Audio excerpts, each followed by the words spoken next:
tenho discutido sobre privatizações. Temos que diminuir o Estado? Sim. Um terço joga para cima e até nem digo privatizar, tem que ser extinto. O outro um terço tem que ter um modelo. E talvez o terço final, que pode ser um quarto ou um quinto, é questão estratégica. Não podemos brincar com isso. Não podemos ser inquilino do nosso próprio país. Mas vamos lá.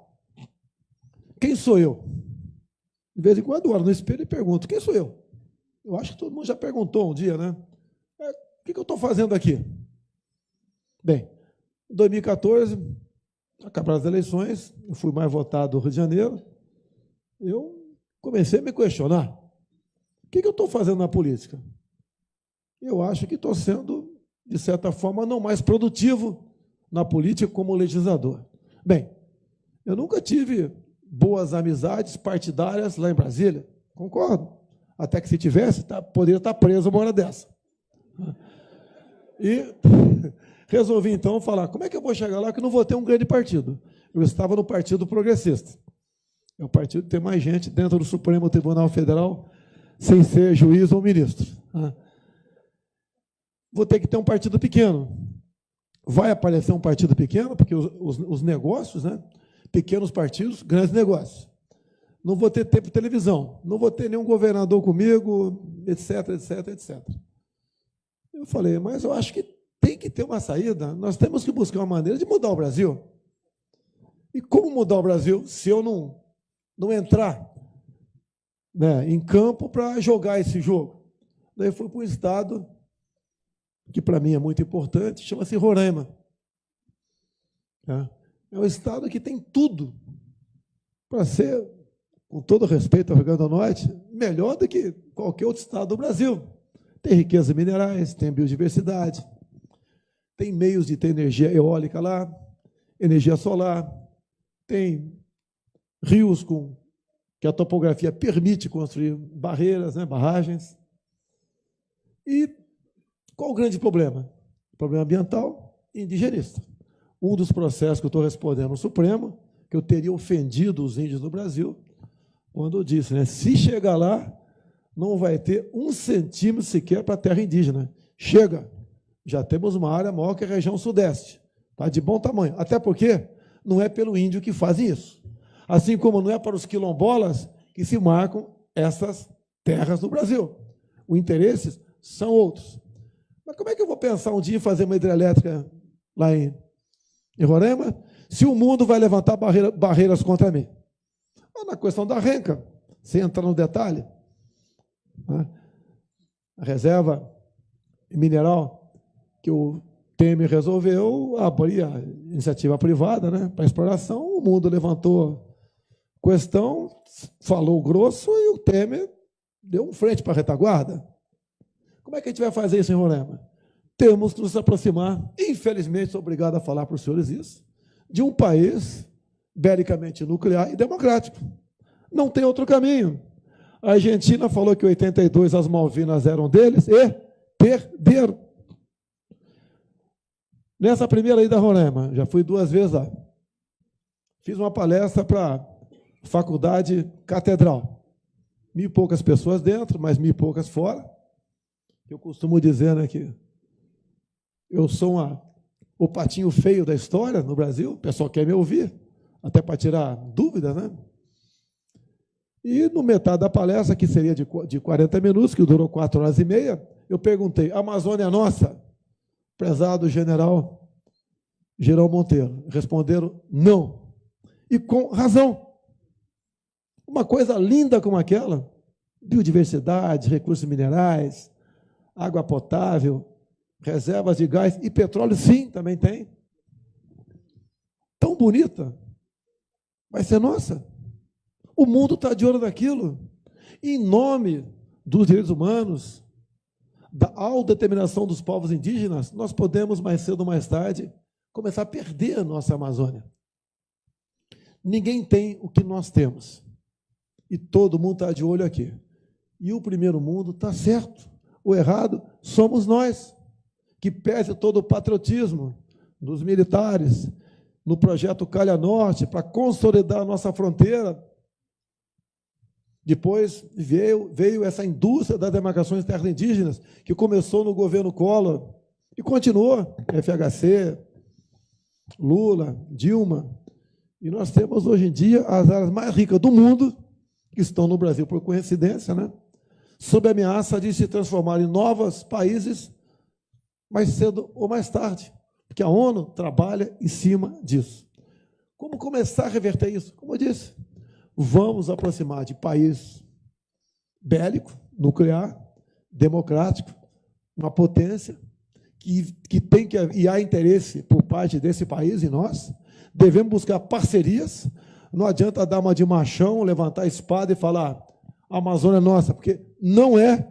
Com muita tristeza eu digo isso, como capitão do Exército Brasileiro, como cidadão, como patriota, mas é uma realidade e temos como explorar em parcerias essa região. Questão indígena. O índio norte-americano recebe royalties da questão dos cassinos. A mesma coisa podemos fazer no Brasil. Questão dos quilombolas, como no estado da Paraíba, do Júlio Lemos, que está aqui, tem em torno de 70 quilombolas. Como resolver o problema que existe lá e não partir com um processo acima de mim, porque fiz uma brincadeira que pode ter sido de mau gosto, chamar alguém de gordo? Ou se eu falasse que alguém era gordo aqui, eu acho que não se importaria comigo não, né? Acho que não, tá? Mas a grande realidade, nós temos que libertar os nossos irmãos afrodescendentes desses quilombolas.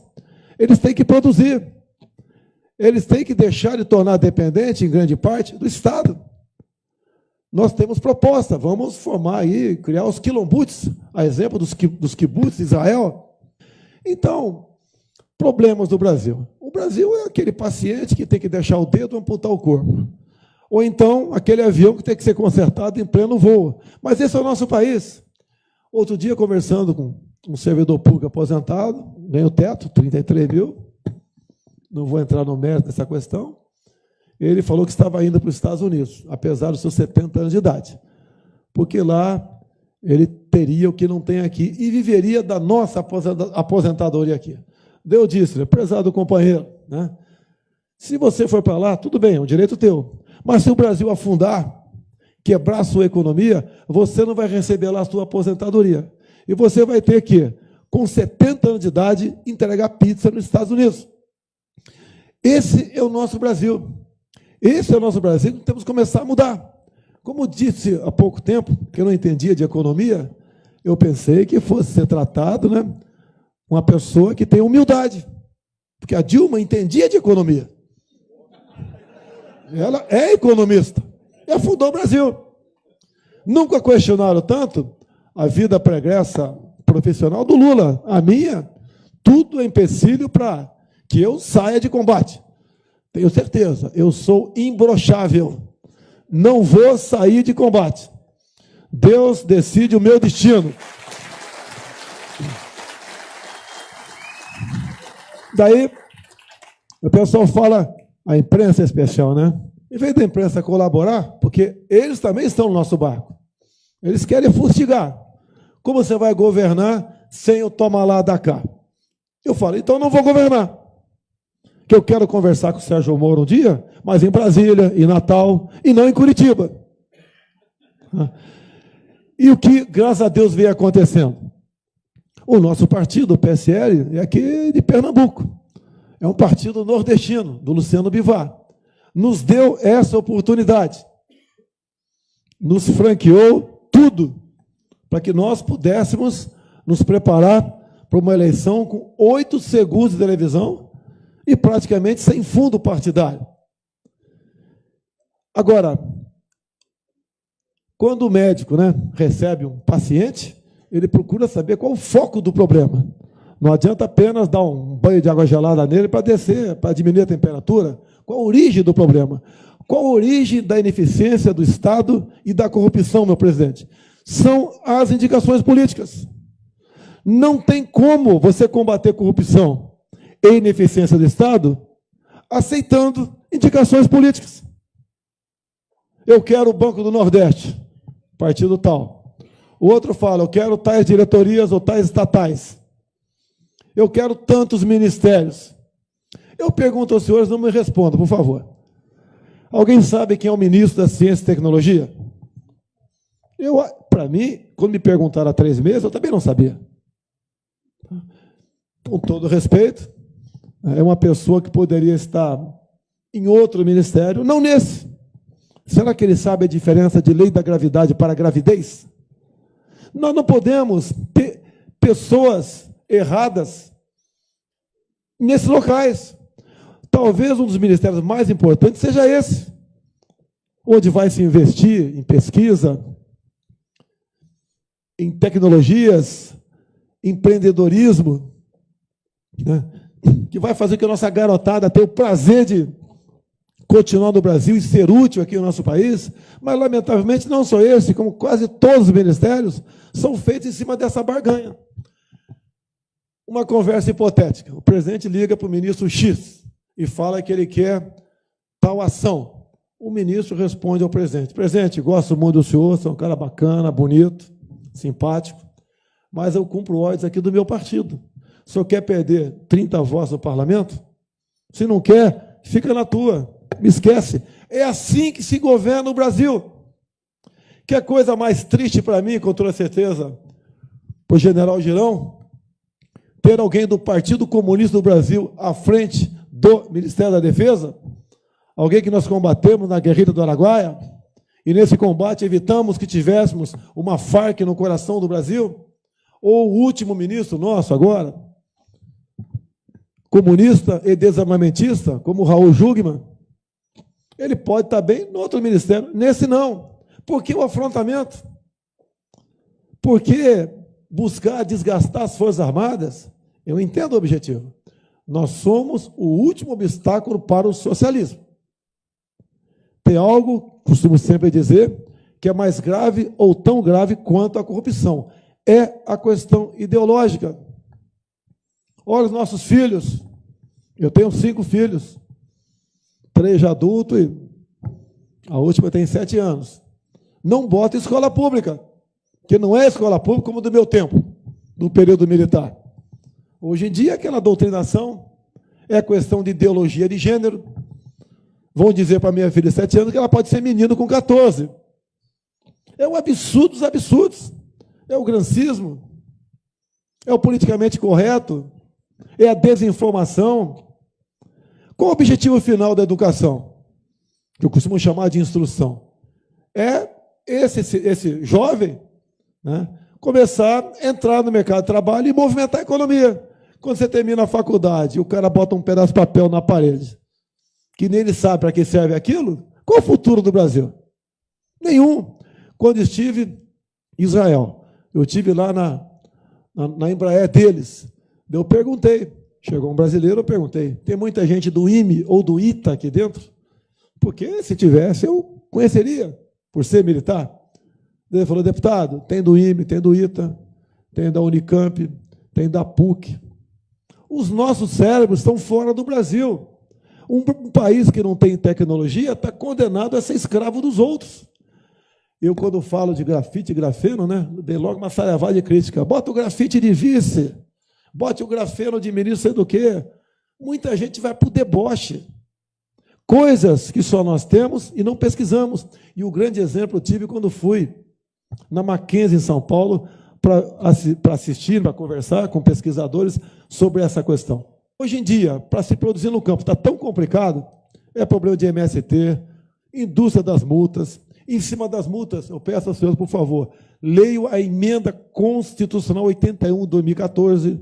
Ela relativizou a propriedade privada no campo e na cidade. São os problemas os mais variados possíveis de infraestrutura, de insegurança. Que eu tenho dito, o homem do campo tem que se armar. Ele tem que ter direito, se for o caso, a um fuzil, para poder se defender. E os senhores, no que depender de mim, a posse de arma de fogo imediatamente, para pelo menos ter paz dentro de casa. Então, essas questões todas, passa de alguém, passa por alguém, não me entender, que tem que ter não digo coragem, né? Mas a sinceridade de buscar soluções. Costumo dizer, e a tradição na Câmara, não quer resolver algo na Câmara, cria uma comissão. Não quer resolver algo no governo, cria-se um ministério, como o Temer criou o Ministério da Segurança agora. Mexer em 2 artigos do Código Penal, eu tenho certeza que o índice de violência no Brasil cairia metade imediatamente. Nós mexemos no Estatuto do Armamento, cai mais 1/4. Nós temos como trazer o número de mortes, né, por 100 mil habitantes ao número próximo que existe nos Estados Unidos. Dessa forma. Olha o que acontece agora em São Paulo. Já tem, se não me engano, o Ministério Público, Entidade de Direitos Humanos, querendo processar aquela senhora cabo que matou um vagabundo em frente à escola. Nós temos que ter excludente de ilicitude. Numa situação como aquela, responde, mas não tem punição. Olha o caso Ana Hickman. Mais absurdo que esse, lamentavelmente, o MP lá de Minas Gerais recorreu. E o cunhado da Ana Hickman tem tudo para ir para um banco dos réus, enfrentar um tribunal de júri. Quando se fala em turismo no Brasil, aqui, por que não tem turismo aqui? E não tem no Rio também? É violência. Para o turista, ele quer o quê? Infraestrutura e segurança. Se não tem segurança, os senhores não vão investir em infraestrutura. Então, tem que tratar esse tipo de gente de forma que eles merecem, e não como seres humanos igual a nós. Se nós quisermos continuar fazendo esse tipo de política, achar que estuprador, assassino, homicida tem que ter outra chance, nós vamos continuar chorando parentes e amigos nossos ad eterno. Tem que ser mudado isso. Não prego o extermínio, mas, mais do que a liberdade, o dever do policial aqui, em situações como essa de São Paulo, como acontecia no Haiti, com as nossas Forças Armadas lá, atirar primeiro e perguntar depois.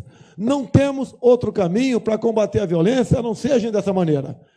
Combate a violência com energia, com inteligência, e, se for o caso, com mais violência ainda. Não dá para continuar. Simplesmente um policial prende um marginal qualquer aí, em flagrante delito, vai para a audiência de custódia. E em menos de 24 horas, metade, 50% desses bandidos são postos em liberdade. Quem matou o delegado de São Paulo estava na saidinha do Dia das Mães. Ou nós jogamos pesado nessa questão, ou não teremos economia no Brasil. O ano retrasado, só na Barra da Tijuca, bairro nobre, na qual eu moro no Rio de Janeiro, fecharam 400 estabelecimentos comerciais, basicamente por falta de segurança. Ou nós começamos a mudar isso, e para isso precisamos de uma Câmara, de um Senado, que tem um pensamento igual ao nosso, ou nós afundaremos cada vez mais. Para encerrar aqui, já que o tempo está longo, e eu vou ficar aberto a perguntas, né? O senhor e grande parte dos senhores estão preocupados com a questão econômica. Isso daí eu tenho discutido com o Paulo Guedes, é uma pessoa que eu procurei, e ele está servindo no momento como um conselheiro nosso, entre outras medidas, né? Nós temos que desregulamentar muita coisa no Brasil, é exemplo que Trump fez nos Estados Unidos. Temos que desburocratizar, e mais ainda, estamos chegando a uma conclusão, que eu observo a discussão, que não sou economista, como a Dilma, né? Então eu fico observando e, logicamente, dando dando os meus pitacos. Talvez até tornar uma medida drástica de diminuir impostos, antes que vocês quebrem de vez.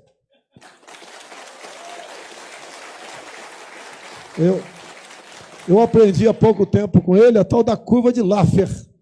Quando fala Laffer, eu pensei logo em biscoito, né? Mas é a curva de Laffer. Não dá mais.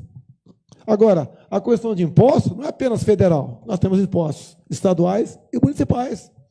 Nessa eleição desse ano, já que a federação aqui vai ouvir os candidatos, né, vamos falar sobre isso também.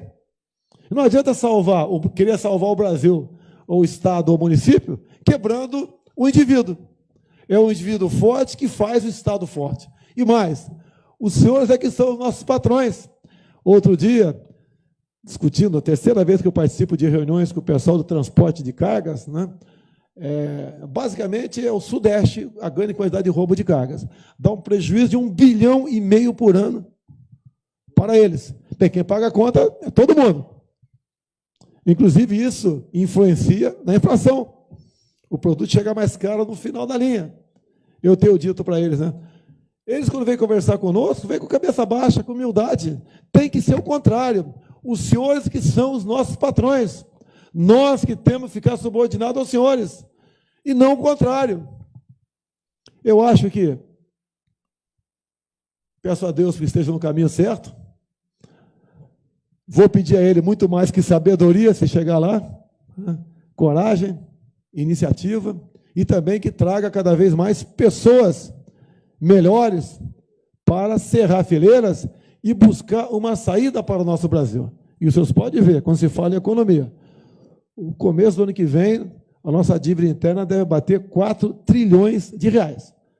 Mais de 1 trilhão de dólares. É aquele cara que ganha R$1.000 por mês e está na mão do agiota, pagando metade do salário todo mês. Temos que arranjar a saída para isso. Tem que entrar mais recurso no caixa, sem aumentar impostos. E melhor ainda, se diminuir. Eu acho que dá para fazer isso aí. Nós temos que ter uma medida de choque, mas o choque não é novo sacrifício para quem quer que seja. Ok? Muito obrigado.